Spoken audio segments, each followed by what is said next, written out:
Então, hoje a gente vai dar continuidade ao nosso planejamento. Nosso tema de hoje é a filosofia medieval, né? Um momento de transição na filosofia entre o período da antiguidade, com Sócrates, Platão e Aristóteles, e o início da filosofia moderna com Maquiavel, Hobbes, Locke, Rousseau, Descartes. Então, a filosofia medieval, ela, como o mesmo conceito de Idade Média que tem na história, né? Ela está ali na transição entre a antiguidade e a modernidade. Nesse período onde a filosofia vai ter um grande desenvolvimento, né, durante a Idade Média, porém, entretanto, vai ser uma filosofia religiosa, uma filosofia voltada para a defesa dos valores da religiosidade, essencialmente do cristianismo católico. Então, para a gente começar, a filosofia medieval tem início, né, a história dos estudos da filosofia durante a Idade Média tem início a partir das epístolas do cristianismo de São Paulo e de São João, né, nos evangelhos do Novo Testamento, e que embasam, fundamentam o direito romano. A gente tem duas correntes filosóficas durante o período da Idade Média, que são a corrente patrística e a corrente escolástica, que eu vou falar ao longo dessa aula, né? A corrente patrística resulta de um grande esforço de dois grandes intelectuais da Igreja Católica que posteriormente foram santificados, que é o São Paulo e São João, né? Foram os primeiros padres da Igreja Católica que tiveram os primeiros padres do cristianismo católico, né? Que tiveram como tentativa, como iniciativa, o resgate do pensamento da filosofia grega e da filosofia romana. Tanto o Paulo quanto o João, São Paulo e São João, vão tentar essa tarefa de evangelização, de divulgação do cristianismo católico, a partir de uma leitura também da filosofia grega e platônica, né? Então, havia, né, nesse momento, um ataque muito grande aos escritos dos antigos, né, antigos dos gregos, dos romanos, porque Cristo ainda não tinha nascido, então é visto como uma filosofia pagã, né? Mas a partir do Paulo e do João, vai haver uma tentativa de pelo menos conhecer os escritos fundamentalmente de Platão e Aristóteles, né? A gente tem que retomar uma ideia muito importante que diversas vezes já apareceu no Enem, que são os preconceitos, né, relacionados ao período medieval, ao medievo, né? O primeiro grande preconceito é a ideia de que teriam sido quase 1000 anos, né, 9 séculos de Idade das Trevas, né? Como se durante esse período a ciência não tivesse produzido nada, o conhecimento tivesse ficado atravancado, né? Essa ideia de Idade das Trevas, de obscurantismo, de impedimento do desenvolvimento do conhecimento científico, ela veio muito em oposição ao que foi pregado no século XVIII, né, pelo movimento iluminista, né, que vai atacar o período medieval como um período atrasado, sem produção, violento, né? A gente defende na filosofia que isso é um grande equívoco, né, e na história também, que a Idade Média não é um período de atraso, né, que na verdade a Idade Média foi um período de avanço, né, no sentido do crescimento, da construção da moralidade cristã, da moralidade religiosa, da moralidade muçulmana, né? Então, grandes religiões, essas religiões elas vão dar início ao processo de conhecimento acadêmico universitário, são elas que vão fundar as primeiras grandes universidades, algumas das quais existem até hoje, como a Universidade de Cambridge, por exemplo, né? Também são essas instituições religiosas que vão fundar os primeiros grandes hospitais e que vão desenvolver, sim, o conhecimento científico da anatomia, né, para entender o funcionamento do corpo. São essas universidades que vão desenvolver também o conhecimento de línguas antigo, as línguas mortas que já não eram mais faladas e que vão desenvolver uma cultura da linguista das línguas atuais. Então, os bancos, o sistema econômico, então não existe essa história de que a Idade Média foi um período de atraso, né? É errôneo dizer isso. Também é errôneo dizer que a filosofia grega foi abandonada. Isso não é verdade. Na verdade, durante o período medieval, a gente vai ter 2 grandes expoentes na Igreja Católica, 2 padres, posteriormente santificados também, que vão resgatar o pensamento da filosofia grega. São eles o Santo Agostinho, que resgata o pensamento do Platão, e o Aristóteles, que resgata o pensamento do Aquino. O Aquino, que resgata o pensamento do Aristóteles, né? Então, assim, não existe essa história de Idade das Trevas, de filosofia ter sido abandonada, né? E nem tanto a ideia de que durante a Idade Média a história foi muito violenta, porque a Igreja, né, colocou em prática o Tribunal do Santo Ofício, da Santa Inquisição. Isso também, historicamente, não é verdade, né? A gente teve períodos posteriores à Idade Média muito, muito violentos, como o próprio século XX, com as guerras, com as 2 grandes guerras mundiais, os regimes totalitários, os regimes fascistas, e a gente teve períodos anteriores à Idade Média também muito violentos na Antiguidade. Então, esses preconceitos não nos ajudam, só nos atrapalham, né? Também tem uma visão romântica, né? Essa é bastante engraçada, inclusive, de que a Idade Média é um período belo, né? É um período cheio de honra, cheio de etiqueta, cheio de valores, que as pessoas não mentiam, que as pessoas eram dóceis, inocentes, né? Isso também não é verdade, né? A visão de alguns autores nesse romantismo, isso não se sustenta, né? Porque nesse período, na verdade, a gente teve a Inquisição, a gente teve as perseguições, a gente teve o Índex, né? Que é a lista de livros proibidos. Então, né?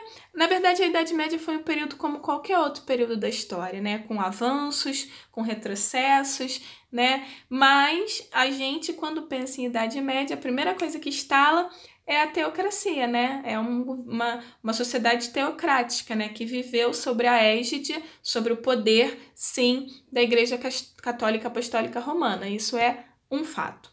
Essa tela é uma tela muito legal, né? Uma tela que traz um pouco do período medievo, né? Dos valores do período medievo. Posteriormente, vocês podem, depois da aula, olhar com mais calma, que eu vou analisá-la no próximo slide, né? É um quadro do Bosch, né? Um quadro aí a Idade Média já tinha chegado ao fim, né? Já tinha acontecido a crise do século XIV e tal. Já é uma tela do início do século, do final do século XV, início do século XVI, né? E ela mostra a questão da beleza, da estética, uma mulher se embelezando, se produzindo, né? E diante dessa mulher tem um espelho e que reflete a figura de um demônio, né? Mostrando que a vaidade é um pecado capital, né? E que deveria ser condenado, né? Então, essa obra, né? Ela nos leva a pensar que o período medieval é um período que está muito no dualismo maniqueísta, né? Do bem e do mal, né? O bem como o lugar da Igreja, de Cristo, da verdade, da fé, da piedade, e o mal como lugar do demônio, do inferno, da mentira, da inveja, da luxúria, da vaidade, né? Então, esse dualismo que está representado aqui nessa tela é um dualismo que vale a pena, né, a gente sustentar, né? Um dualismo, aqui uma vida de demônio, né? Uma vida ruim, uma vida enfim, de pecados, e aqui já não, uma vida santificada. Então, vale a pena essa visão do dualismo entre o bem e o mal. O homem como um ser pecaminoso, como um ser que nasce do pecado, e Deus, né, na figura de Jesus Cristo, como uma santidade. E o lugar da Igreja entre esses 2 polos, né? Do ponto de vista da filosofia, a gente vai ter, durante todo o período medieval, uma tentativa de unir a fé e a razão, né? E aí a gente divide esse período da filosofia grega entre 2 grandes correntes. A corrente patrística, que foi a primeira, que se divide na corrente patrística grega e na corrente patrística latina. A corrente grega era ligada ao Império Bizantino, ao imperador Bizâncio, e a corrente latina é ligada ao Império Romano, a capital Roma, né? Então, essas duas correntes de divisão da corrente patrística tiveram como grandes representantes o imperador Justino, que vai ser da corrente patrística grega, do Império Bizantino, e o Santo Agostinho, que vai ser da corrente patrística latina, do Império Romano, né? Mas, na prática, essas duas correntes patrísticas, elas defendem basicamente a mesma coisa, têm as mesmas ideias por trás, né? Então, a patrística introduziu ideias desconhecidas para os filósofos gregos e romanos, né? Quais são esses filósofos gregos e romanos? A gente está falando fundamentalmente do Platão e do Aristóteles. Na filosofia platônica e aristotélica não existia a ideia de criação do mundo, né? A ideia de pecado original, a ideia de Deus como Santíssima Trindade, Deus Pai, Deus Filho e a junção, o Espírito Santo, a ideia de morte, encarnação, juízo final, fim dos tempos, ressurreição. Nada disso tinha na filosofia grega. Por quê? Porque a filosofia grega é uma filosofia antes do nascimento de Cristo, né? Então, a filosofia patrística, principalmente a corrente agostiniana do Santo Agostinho, vai resgatar a filosofia grega do Platão, mas vai inserir na filosofia do Platão esse cristianismo, esses valores, esse criacionismo, essa ideia de criação do mundo através da religiosidade cristã, né?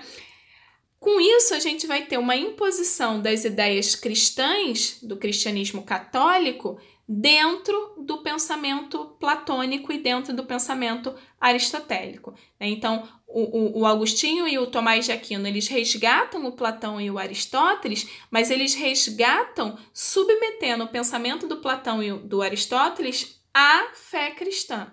Então, a razão filosófica vai estar o tempo todo submetida à fé cristã. A gente vai ter uma distinção nesse momento entre as verdades sobrenaturais. Quais são as verdades sobrenaturais? São as verdades da Bíblia, são as escrituras sagradas. E as verdades naturais. Quais são as verdades naturais? Seriam as verdades da ciência, aquelas que são reveladas pelo conhecimento racional, né? Então, as verdades sobrenaturais bíblicas, elas vão sempre se sobrepor, sempre estar acima das verdades naturais, que seriam as verdades da ciência, né? Então, o grande tema da filosofia patrística vai ser conciliar a razão e a fé. A fé são as verdades sobrenaturais e a razão são as verdades naturais. Então, a fé vai estar sempre acima da razão. E aí surgem alguns questionamentos, né? Como que a gente pode usar a filosofia greco-romana dentro do cristianismo, né? De que maneira? Se a filosofia greco-romana é anterior ao surgimento, ao nascimento de Jesus Cristo. Como pensar a ideia de bem e mal dentro do cristianismo, né? Como é que o mal pode existir dentro do cristianismo, já que tudo foi criado por Deus e Deus é bom, Deus é Pai, é Filho e é Espírito Santo, né? Então, essa é uma questão também importante. E como solucionar a divisão entre fé e razão, né? Na Idade Média, tanto o Agostinho quanto o Aquino vão defender que há uma conciliação entre a fé e a razão. Mas como? Como aproximar essas crenças que são tão antagônicas, tão dialéticas, né? E aí a gente tem três grandes correntes de pensamento que vão tentar trabalhar essa questão da fé e da razão. A primeira corrente é formada pelos que julgavam que a fé e a razão são irreconciliáveis. Por quê? Porque a fé ela é superior à razão. Então, não tem como juntar ciência e religião. E aí, essa corrente ela é estruturada nessa defesa. Creio porque absurdo. Por que creio? Porque não crer é um absurdo. Creio porque deixar de crer seria um absurdo. Se eu não creio, eu não vou conseguir viver. A segunda corrente são os que julgavam que a fé e a razão são sim conciliáveis, mas só são conciliáveis, né, se a gente tiver uma subordinação da razão à fé. Então, a fé Tá em primeiro a fé no sentido da religião, do cristianismo. E abaixo estaria a razão, conhecimento científico racional do ser humano. Essa corrente defende creio para compreender. Então, para entender o funcionamento da natureza, para entender os astros, as estrelas, para entender os vírus, as bactérias, para entender tudo, para entender o funcionamento da physis, da natureza, eu preciso crer, né? Então, a fé é o que vai me ajudar a usar a razão para conhecer tudo aquilo que eu não conheço. E a terceira corrente são os que julgavam que a razão e a fé seriam irreconciliáveis. Aqui, ó, a fé e a razão. Aqui, a razão e a fé. Mas afirmavam que cada uma delas tem o seu próprio lugar, tem o seu próprio campo e que é complicado, é difícil misturá-las porque elas são dialéticas e antagônicas. Bom, essas três correntes, elas vão o tempo todo estar presentes na Idade Média. E a corrente aqui, número 2, é a defendida pelo Agostinho, que é o nosso primeiro autor, nosso primeiro filósofo medieval. O Agostinho nasceu na Argélia, na África, né? Diferente do que muita gente pensa, ele não era europeu. Na juventude, ele, como ele gostava de dizer, ele era um homem entregue ao pecado, né? Então, ele não era juventude, ele demorou um certo tempo para chegar aos caminhos de Cristo, era muito influenciado pela ideia de bem e mal, né? Tudo dividido entre um bem e um mal, entre um justo e um injusto, entre o bom e o ruim, entre o sofrimento e a felicidade, etc. Ele se converteu já com bastante idade para a época, né? Ele se converteu aos 30 e poucos anos, né? Em 1313, né? Então, assim, ele demorou um pouco para se converter, teve uma vida mundana bastante grande, e ele acreditava que os gregos, e aí ele está falando fundamentalmente do Platão e do Aristóteles, não adentrariam o céu. Por quê? Porque não tinham fé, porque somente tinham a razão, porque acreditavam somente nos conhecimentos da natureza, nas verdades da natureza, né? E ele vai dizer que Platão, e ele estudou muito Platão, acabou se atolando, se afundando no seu próprio orgulho, da sua própria razão, e não conseguiu atingir uma verdade, né? Na cabeça dele, a República de Platão nunca ia ser concretizada porque ele não tinha fé, porque ele não acreditava numa criatura superior a ele, no caso Deus. O Agostinho escreveu muito, 93 obras, né, divididas, traduzidas, se tornaram 232 livros. Ele é muito lido ainda hoje em dia. Então, mesmo sendo um filósofo cristão, um filósofo que vai colocar o cristianismo acima de tudo, ele foi um grande pensador, muito importante para a gente entender o período medieval. Morreu no ano 430, né, durante todo o processo de crise do Império Romano, né? E ele vai defender N teses, mas as mais importantes eu coloquei aqui para vocês, né? Ele vai defender, por exemplo, que a nossa alma é dotada de uma vontade, de uma memória, de uma inteligência, de uma imaginação e de uma consciência, mas tudo isso nós só temos porque Deus nos deu, no caso de Jesus Cristo, a vida como dádiva, né? Ele vai defender que nós somos livres, que nós temos o livre-arbítrio, que a nossa vontade é livre, mas ela é um livre entre aspas, porque ela é livre, mas ela está aprisionada no corpo.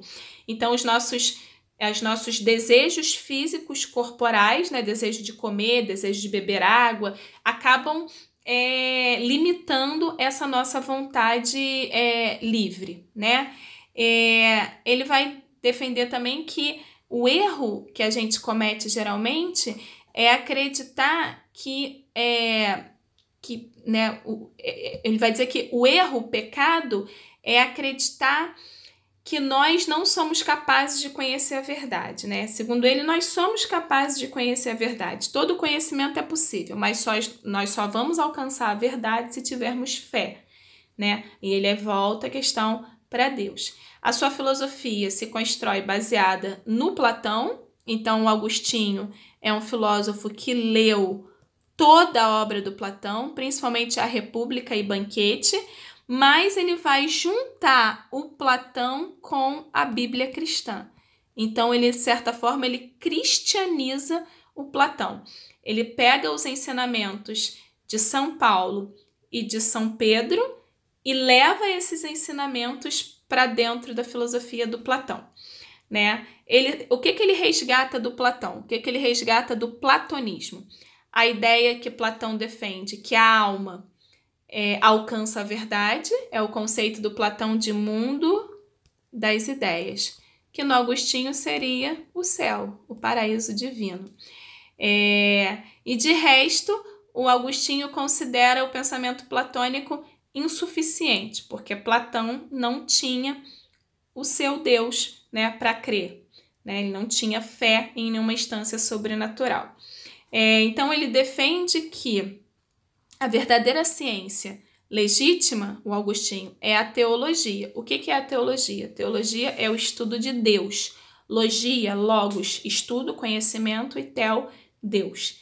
Então, a verdadeira ciência é a teologia. A teologia seria a mãe de todas as ciências. Por quê? Porque, antes de mais nada, nós precisamos estudar e conhecer as coisas divinas para alcançar a sabedoria, para entender as coisas terrenas. Essa era a defesa do Agostinho. Para a gente entender bem o Agostinho, a gente precisa entender as suas 6 ideias centrais, né? Ele defendeu 6 grandes propostas para o conhecimento. A primeira delas é a anterioridade do amor, né? Segundo Agostinho, antes de encontrar Deus, antes de crer em Deus, a gente busca o amor em qualquer coisa efêmera, volátil. A gente busca o amor nas coisas materiais, nos vícios, né? A gente busca o amor no desejo de aventura, nos vícios de drogas e tudo mais, mas a gente só encontra o amor quando nós encontramos Deus. Ou seja, a busca por amor, ela só tem fim quando a gente tem um encontro com Deus, que aí a gente vai encontrar o amor puro. E esse encontro, ele acontece na morte. Essa é a primeira ideia dele. A segunda ideia é: o cristão é mais livre do que o pagão. O pagão é o não cristão, né? E por que ele está fazendo isso? Por que ele está defendendo isso? Porque para o Agostinho, a liberdade não significa fazer aquilo que a gente quer, que vem à nossa cabeça. Na verdade, isso é o oposto de liberdade, porque isso é desrespeito, porque fatalmente eu vou infringir a liberdade do outro. Por Agostinho, a liberdade significa muito mais do que o direito de fazer qualquer coisa, né? Para ele, a liberdade é o oposto do que nós entendemos como liberdade fora do cristianismo. Para ele, a liberdade é você seguir a sua fé, é você viver dentro dos preceitos divinos, dentro daquilo que você acredita. É você conseguir controlar os seus desejos, as suas vontades. Isso é ser livre na filosofia agostiniana, né? E aí ele vai defender que nós devemos amar a Deus e amá-lo de todas as formas possíveis. Isso é ser livre. Amar a Deus é ser livre. E ele também vai defender que a fé precede a razão. Isso aqui já caiu no Enem várias vezes, né? Ele é daquele segundo grupo que eu falei para vocês, que defendem que há uma conciliação entre a fé e a razão, mas a razão está sempre submetida à fé. Qual seria a relação entre a fé e a razão? Ele não desvaloriza a razão, mas ele vai dizer que a razão sozinha é manca, é como se ela fosse aleijada, ela é incompleta. Ela precisa da segunda perna. E o que seria a segunda perna? A fé. Então, é como se a fé iluminasse a razão. A gente só consegue aprender, a gente só consegue entender as coisas se nós temos a crença em Deus como nosso Salvador. Porque a fé, ela vai iluminar, ela vai abrir os nossos olhos, ela vai tirar as vendas e aí a gente vai conseguir compreender. Bom, essa ideia dele vai gerar a sua principal teoria filosófica, que é a teoria da iluminação. O que é essa teoria da iluminação? Para Agostinho, Deus é a causa suprema, a causa superior. A gente só consegue conhecer, a gente só consegue compreender se a gente acredita em Deus. Essa crença nos ilumina. É como se a fé nos iluminasse e nos desse a capacidade, a racionalidade para entendermos tudo que existe no mundo, né? Então, num primeiro momento, ele constrói a ideia de interioridade. O que é a ideia de interioridade? É a fé, é o acreditar, é internamente acreditar numa força que eu não vejo, que eu não toco, mas que eu sinto, né? E por que é preciso acreditar nessa força? Porque a mente humana é falível, porque nós mudamos o tempo todo as nossas opiniões, porque nós somos imperfeitos, né? Então, a gente precisa dessa fé para iluminar essa nossa falência, esses nossos fracassos, essas nossas inconstâncias e essas nossas imperfeições. Porque, segundo Agostinho, a verdade não está na razão, não está nas palavras, a verdade está na alma. E a alma, ela é dada por Deus, né? A partir daí, ele vai dizer que a alma humana é divina. A alma que nós temos é uma dádiva, é um presente de Deus. E que essa alma, se nós tivermos fé na existência, na misericórdia e no poder divino, essa alma vai ser iluminada pelo Filho de Deus, pelo Jesus Cristo, né? E aí ele vai dizer que essa iluminação, essa fé que vai nos ajudar não a entender, mas a aceitar as coisas que são incompreensíveis. Essa verdade interior é o próprio corpo e o sangue de Cristo que ilumina a nossa alma para a gente compreender as coisas que acontecem, os fenômenos naturais, né? Dito isso, toda a teoria do conhecimento do Agostinho vai estar pautada nessa relação entre interior e exterior. O que é o interior? É a alma, né? Um presente de Jesus. E o que é o exterior? É a razão, é o conhecimento natural da natureza, né? Então, é o tempo todo nessa estrutura. Sua quarta ideia é a origem do bem e do mal. Essa é bem legal, também já caiu no Enem. Ele dialoga muito com o pré-socrático Parmênides e ele discorda do pré-socrático Parmênides. Para ele, o mal não tem substância, o mal não existe concretamente, o mal é o que tem substância, o que existe, o que tem poder é o bem. E o que é o bem? O bem é a representação de Deus, né? O mal para o Agostinho é a ausência do bem. Então, o mal acontece quando a gente se afasta do bem. E por que a gente se afasta do bem? Porque somos livres. Porque Deus é tão perfeito que Ele nos deu a liberdade, inclusive para não acreditar nele, para não cultuá-lo, para não agradá-lo, para não viver sob os seus mandamentos. Ele nos deu essa liberdade, que é chamada de livre-arbítrio. Se eu sou livre, né, o mal, eu posso escolher o mal, mas o que significa escolher o mal? Escolher o mal significa negar o bem, e negar o bem significa se afastar de Deus. Então, toda vez que eu me afasto de Deus, que eu não deixo Deus guiar minha vida, eu estou pressuposta a agir com a maldade. Então, o mal é a ausência do bem. No Agostinho.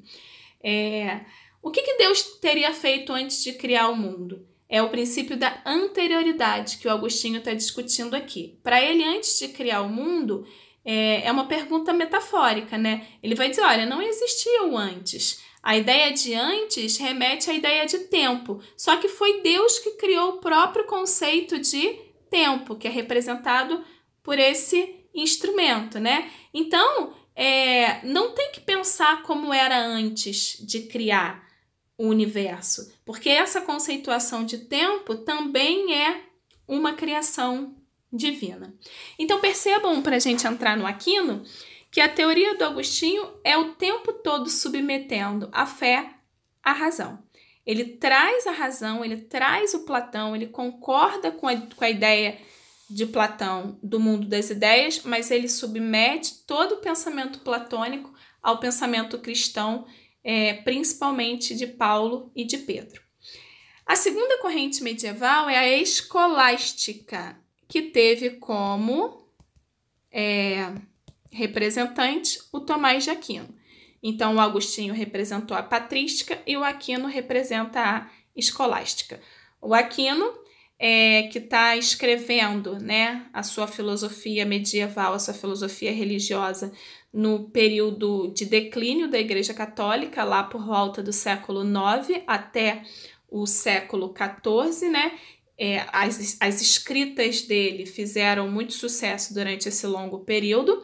Ele vive o momento de ressurgimento das cidades, o momento em que o Império Romano já tinha se estruturado das invasões dos povos germânicos, conhecida na história como invasões bárbaras.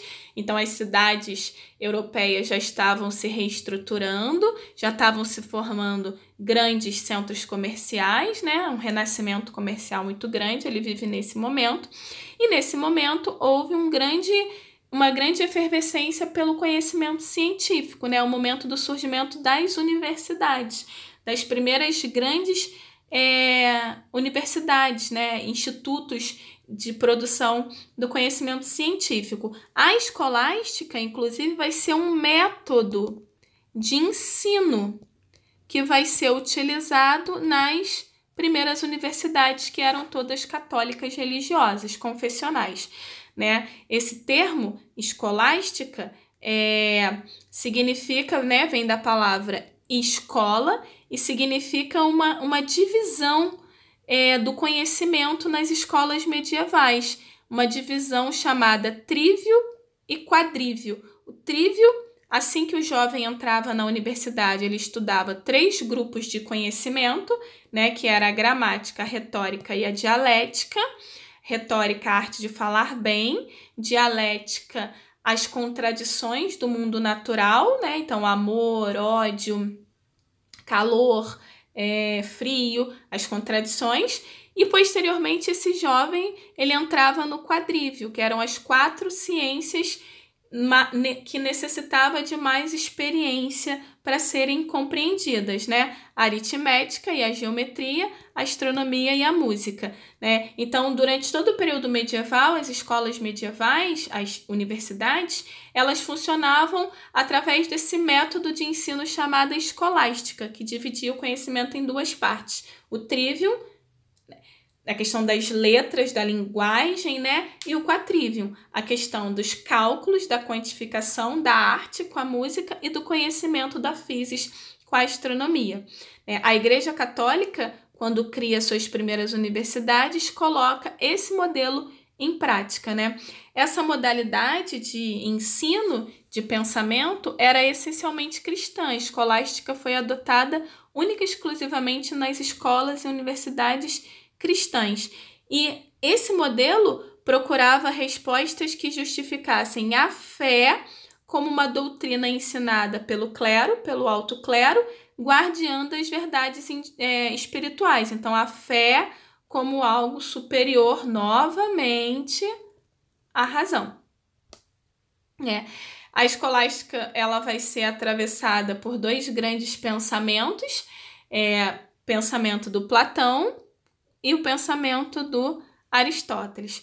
O Aquino, que a gente conhece como São Tomás de Aquino, ele vai ser um grande leitor e estudioso do Aristóteles e vai trazer o pensamento do Aristóteles para dentro da Igreja Católica, né?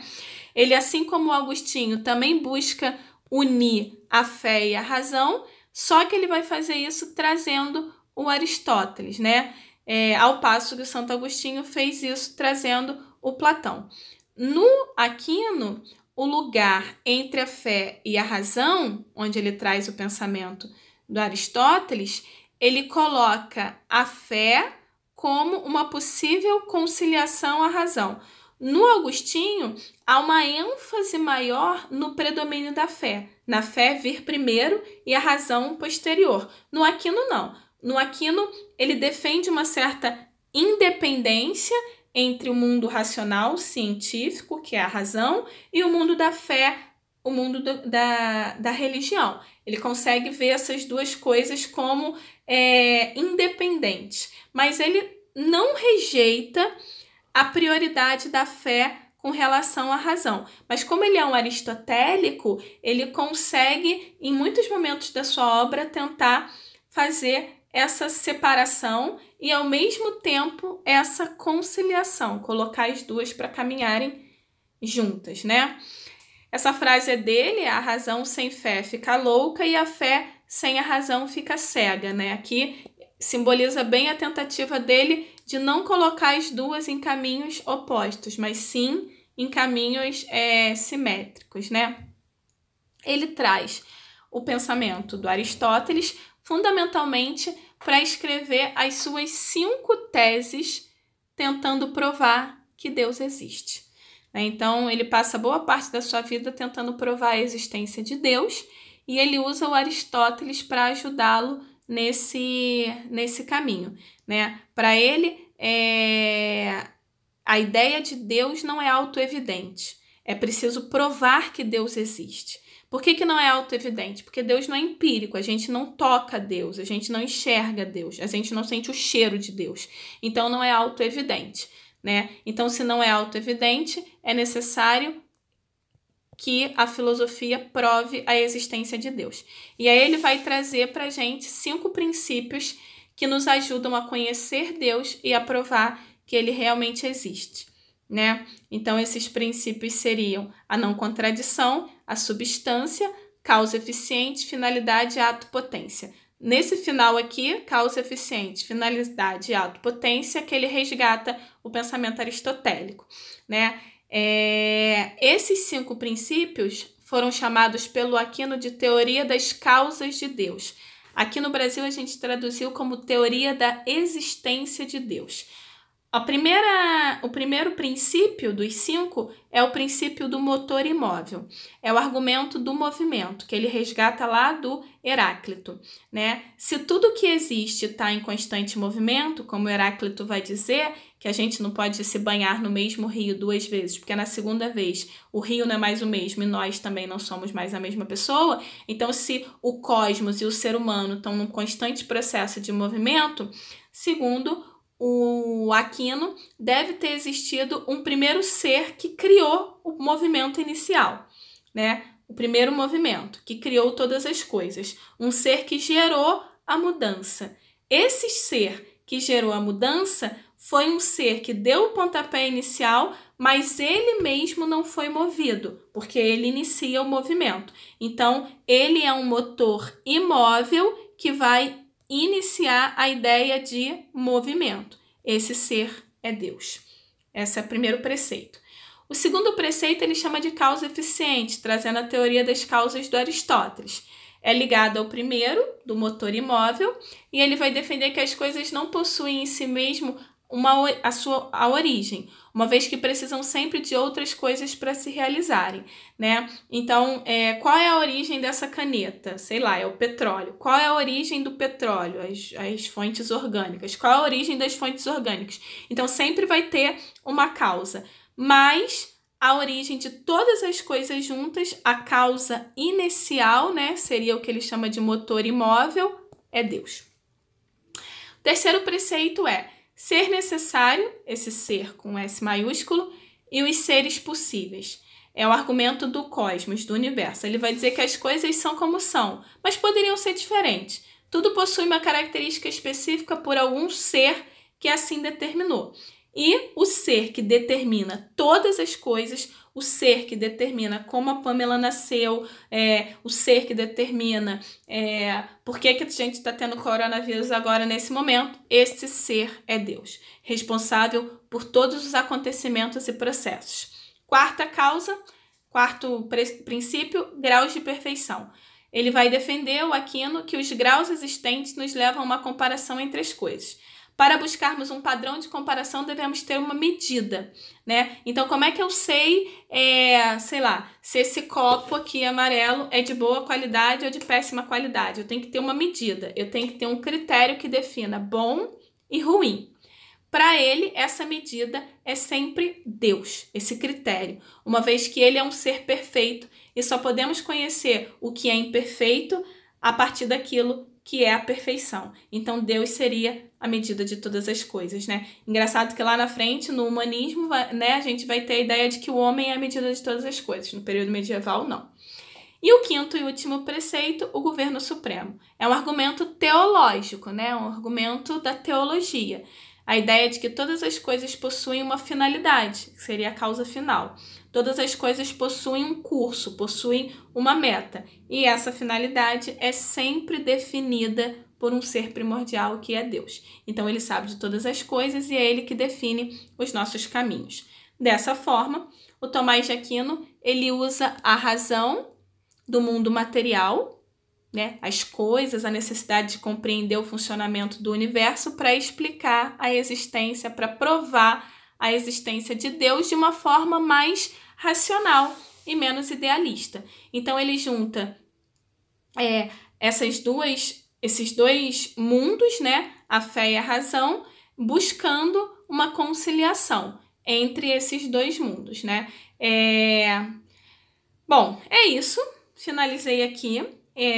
O período medieval é muito importante, tá? Vem caindo aí bastante no Enem, caiu ano passado, ano retrasado, né? Eu espero que vocês tenham compreendido bem as estruturas entre a patrística de Agostinho e a escolástica de Aquino, né? Espero que tenham compreendido que o fundamento de todo o pensamento medieval é a união, a conciliação entre a fé e a razão, sendo que a fé vai estar sempre num primeiro plano e a razão sendo iluminada pela fé, né, no Agostinho, e sendo racionalizada pela fé no Aquino.